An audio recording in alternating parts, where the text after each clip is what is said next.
సమయం ఏదైనా సందర్భం ఏదైనా రెండు ప్రత్యర్థి రాజకీయ పార్టీల మధ్య పొగడ్తలనేవి అసలే వినిపించవు. అలాంటిది జగన్ నోట కూటమి మాట వినిపించినట్టు తెలుస్తుంది. అయితే కూటమి ప్రభుత్వాన్ని మెచ్చుకుంటూ జగన్ కొన్ని వ్యాఖ్యలు చేసినట్టు తెలుస్తుంది. మరి దీని గురించి మాట్లాడడానికి మనతో పాటు సీనియర్ అనలిస్ట్ దుర్గా కుమార్ గారు ఇప్పుడు మనతో ఉన్నారు. నమస్తే సార్. నమస్తే అమ్మా. ఇందు మన వీక్షకులు కూడా. సార్, ఇప్పుడు ప్రజెంట్ ఉన్న సిచ్యువేషన్లో చూసుకుంటే సమయం ఏదైనా సందర్భం ఏదైనా రెండు ప్రత్యర్థి రాజకీయాల పార్టీల మధ్య అయితే పొగడ్తలు కానివ్వండి, ప్రోత్సాహకరమైన వ్యాఖ్యలు కానివ్వండి అసలే వినిపించవు. అలాంటిది ఇవాళ జగన్ నోట కూటమి మాట వినిపిస్తున్నట్టు తెలుస్తుంది.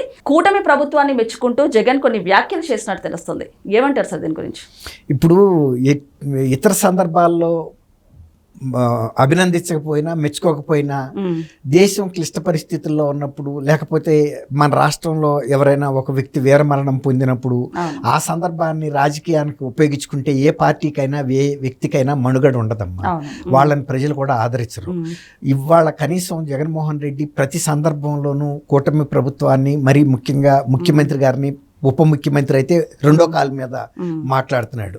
అంటే అసందర్భంగా కూడా వ్యాఖ్యలు చేస్తున్నాడు. అంటే వాటిని ఎలా చెప్పాలంటే అన్యాయమైన వ్యాఖ్యలు కూడా. రాజకీయంలో ఇప్పుడు కూడా సమయోచితంగా వ్యవహరించాలి. అవతల వ్యక్తులు మంచి పని చేసినప్పుడు అభినందించాలి, తప్పు చేసినప్పుడు విమర్శించాలి. అంతేగాని కేవలం మన ప్రతిపక్షంలో ఉన్నాం కాబట్టి ఏ మంచి పని చేసినా విమర్శిస్తామనే పద్ధతిలో వ్యవహరించడం తగదు. ఆ రకంగా ఇప్పటికే జగన్మోహన్ రెడ్డి గారు తన పరపతిని చాలా వరకు కోల్పోయాడు. తర్వాత కొన్ని విషాద సంఘటనలకు వెళ్ళినప్పుడు ఆయన అక్కడ అంటే నవ్వుతా ఉండటం, లేకపోతే నవ్వుతా మెలికలు తిరుగుతూ ఉండటం, సిగ్గుపడటం ఇవన్నీ చేశాడు. నిన్న కూడా అదే చేశాడు. మురళీ నాయక్ తల్లిదండ్రిని ఓదార్చే సందర్భంలో వాళ్ళ ఇంట్లో కూర్చుని వాళ్ళు బాధతో చెబుతుంటే ఈయన చిరునవ్వులు చిందిస్తా అటు ఇటు చూస్తున్నాడు. అది ఒకటి బాల. అక్కడ అందరు కూడా బాధపడ్డారు. ఇదేంటి ఒక అంటే దురదృష్టకరమైన సంఘటన, ఓదార్చడానికి వచ్చి ఇలా ప్రవర్తిస్తున్నాడు అనుకున్నారు. సరే, బయటకు వచ్చిన తర్వాత ఆయన కొంతలో కొంత డ్యామేజ్ కంట్రోల్ చేసుకున్నాడు. ఎట్లా అంటే ఇప్పుడు నిన్న కూటమి ప్రభుత్వం తరపున ఉప ముఖ్యమంత్రి వెళ్ళారు, తర్వాత లోకేష్ బాబు వెళ్ళారు. లోకేష్ బాబు అయితే పాడి కూడా మోశారు. తర్వాత ప్రభుత్వం తరపున 50 లక్షల నష్టపరిహారం ఇస్తా ఉన్నారు. తర్వాత ఒక 5 ఎకరాల భూమి ఇస్తా ఉన్నారు. తర్వాత మురళీ నాయక్ తండ్రికి ప్రభుత్వ శాఖల్లో ఉద్యోగం ఇస్తా ఉన్నారు.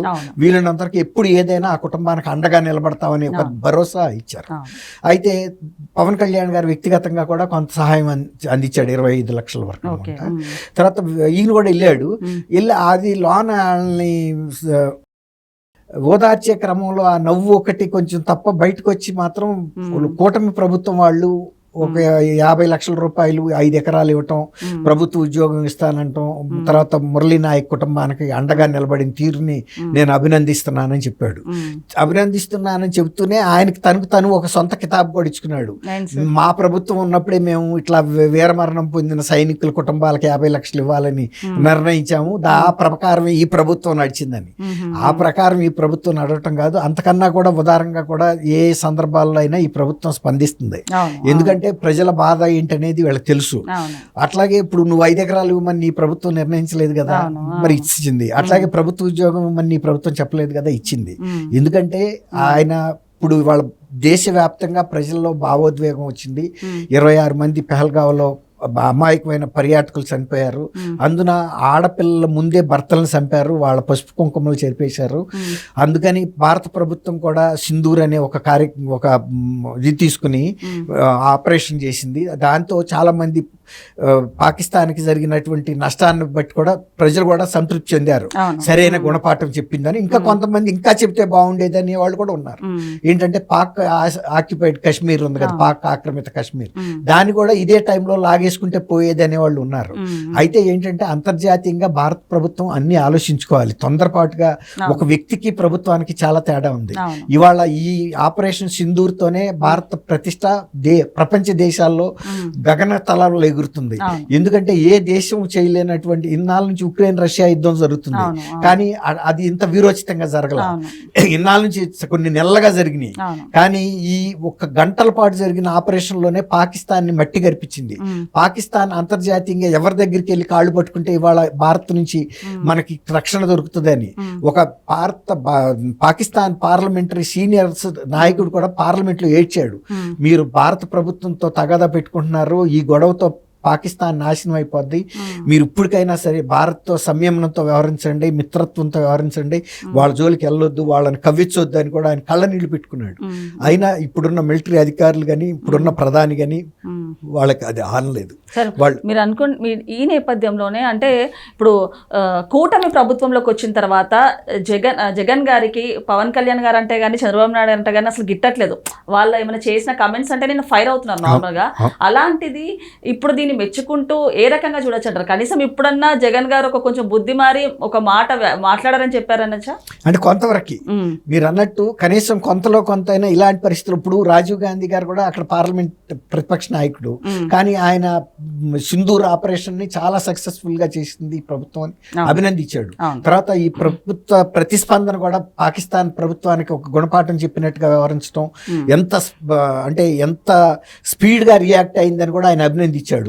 ఇలాంటి సందర్భాల్లో పార్టీలు రాజకీయాలు కాదు కావాల్సింది, దేశ సమగ్రత, ప్రజల యొక్క ఆత్మగౌరవం, దేశ ఆత్మగౌరవం, దేశ రక్షణ, వీటిల్లో రాజీ పడకూడదు ఎవరేమైనా. మీరు అన్నట్టు అసదుద్దీన్ ఓవైసీ గారు కూడా కొన్ని సంచలన వ్యాఖ్యలు చేశారు. అంటే పాకిస్తాన్ ఇస్లాంకి అపోజిట్ గా మాట్లాడుతుంది, ఇలాంటివి ఇస్లాం నేర్పించలేదు, పిల్లలని కానీ అమాయక మహిళలను చంపాలని కానీ ఇస్లాం అయితే చెప్పలేదు అంటూ కూడా ఆయన కొంచెం నిన్న ప్రసంగించారు. అంటే నిన్నంటే ఆయనకి పరిస్థితి ఎట్లా వచ్చిందంటే వివక్షతో కూడిన హత్యలు చేసినప్పుడు మతపరంగా గనక ఇవాళ దేశంలో మెజారిటీ వర్గంగా ఉన్న వాళ్ళు కూడా మైనారిటీల పట్ల అదే గనక చూపిస్తే వాళ్ళు బ్రతకగలుగుతారా? అందుకే వీళ్ళందరూ కూడా ఇవాళ పాకిస్తాన్ ప్రభుత్వానికి హెచ్చరికలు పంపుతున్నారు, మీరు మా ముస్లింల గురించి మీరు మాట్లాడక్కర్లేదు, మేము ఇక్కడ హాయిగా బ్రతుకుతున్నాము, ఈ దేశం మమ్మల్ని బాగా చూసుకుంటుంది, ఈ భారత ప్రజలు బాగా చూసుకుంటున్నారు, మీరు ఎలాంటి దుశ్చర్యలు చేయటం వల్లనే మాకు కొద్దిగా ఇబ్బందులు వస్తాయి, మీరు మీ ఒళ్ళు జాగ్రత్త పెట్టుకోమని ఇప్పుడు మాట్లాడుతున్నారు.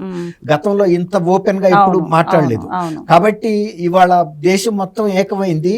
అదే భావోద్వేగం కనుక ఎవరైతే దుండగులు చేశారో ఉగ్రవాదులు ఒక మతానికి చెందిన వాళ్ళే, చనిపోయిన వాళ్ళంతా ఒక మతానికి చెందిన వాళ్ళు, చనిపోయిన వాళ్ళ మతస్థులు గనక అదే విధంగా రెచ్చిపోతే పెట్టరేగిపోతే ఇవాళ భారతదేశంలో ఉన్న మైనారిటీ వర్గాల పరిస్థితి చాలా కష్టమవుతుంది. అయినా కూడా సంయమనంతో ఉన్నారనేది వాళ్ళు గమనించారు ఫస్ట్ టైం అనుకుంటున్నాను నేను. అది ఉండాలి కూడా వాళ్ళకి. ఎప్పుడు కూడా భారత్ లో వాళ్ళకి ఎప్పుడు వివక్ష చూపించలేదు, వాళ్ళని కడుపులో పెట్టుకునే చూస్తున్నారు. వాళ్ళలో కూడా ఇప్పుడు ఇవాళ మిలిటరీలో చనిపోయిన భారత సైనికుల్లో కూడా ఒక ఆయన మిలిటరీ అధికారి ముస్లిం ఆయన కూడా ఉన్నాడు. అట్లా ఉన్నారు, లేరని కాదు. సోఫియా ఖురేషీ కూడా ముస్లిం మహిళ, అవునా? Very great. నాకు తెలియదు, అది గర్వించదగ్గ చాలా విషయం. నువ్వు చాలా మంచి విషయం చెప్పావు. నేను కూడా ఖురేషి అంటే అది అనుకోలేదు, అది బహుశా పంజాబీ నేమేమో అనుకున్నాను. బహుశా మీరు చెప్పినట్టు మరి అమ్మాయి గర్వకారణంగా ఉంది. పాకిస్తాన్ భారత్ మధ్య, అది కూడా హిందూ ముస్లింల మధ్య జరిగే వార్లో ఈవిడ చేపట్టడం అనేది ఉన్నారమ్మా. అట్లా ఏం లేదు, ఈ దేశభక్తులు ముస్లింస్ లోనూ ఉన్నారు, అలాగే దేశ ద్రోహులు హిందువుల్లో కూడా ఉన్నారు. మనం మతాన్ని బట్టి దేశభక్తిని చెప్పలేము. కాబట్టి ఇవాళ మనం ఎవరైనా కూడా అభినందించాల్సింది ఏంటంటే ఇవాళ జగన్మోహన్ రెడ్డి లాంటి వ్యక్తి కూడా రాజకీయాలకు అతీతంగా ఫస్ట్ టైం మాట్లాడాడు. అది ఆయన కాపాడుకోవాలి కూడా. ఎందుకంటే ఆయన విశ్వసనీయత ప్రజల్లో పెరగాలంటే వాళ్ళ పార్టీలో చేసిన కుంభకోణాలు చేసిన వ్యక్తుల పేర్లు కూడా ఆయన బయటికి చెప్పాలి తప్ప వాళ్ళని మద్దతు ఇస్తున్నట్టు లేకపోతే వాళ్ళ మీద అక్రమ కేసులు పెడుతున్నట్టు మాట్లాడి వాళ్ళని సమర్థిస్తే ఆయన విశ్వసనీయత పోతుంది. అంటే రాజకీయంగా పక్కన పెడితే, మతాల పరంగా పక్కన పెడితే ఒక మనిషిగా ఆలోచించాడు. అదే కాదు, ఇంకా ఇతర సార్లు కూడా కుంభకోణాల్లో వాళ్ళ పార్టీ వాళ్ళు ఉన్నా మా వాళ్ళ మీద చర్య తీసుకోమని చెప్పాలి. అంతేగాని అక్రమ కేసులు పెడుతున్నారని వాళ్ళని వెనకేసుకొస్తే ఆయన విశ్వసనీయత పోతుంది.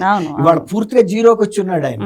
కనీసం వాళ్ళు నిన్న అక్కడ మాట్లాడబట్టి ఆ మర్యాదన్నా దక్కింది, లేకపోతే ప్రతిసారి ఆయన ఏదో పులగొండి మాట్లాడటం అయితే అలవాటు అయిపోయింది. అన్ని స్కామ్లు అయితే మెడ చుట్టూ ఇంకా చుట్టుకునే ఉన్నాయి సార్. కానీ ఈ నేపథ్యంలో ఆయన ఇలాంటి కామెంట్స్ చేశారు. సో ఒక విధంగా కొంచెం ప్లస్ అని చెప్పుకోవచ్చు. అంతే 0.5%. అవును. ఓకే సార్, నమస్తే. థ్యాంక్ యూ అమ్మా.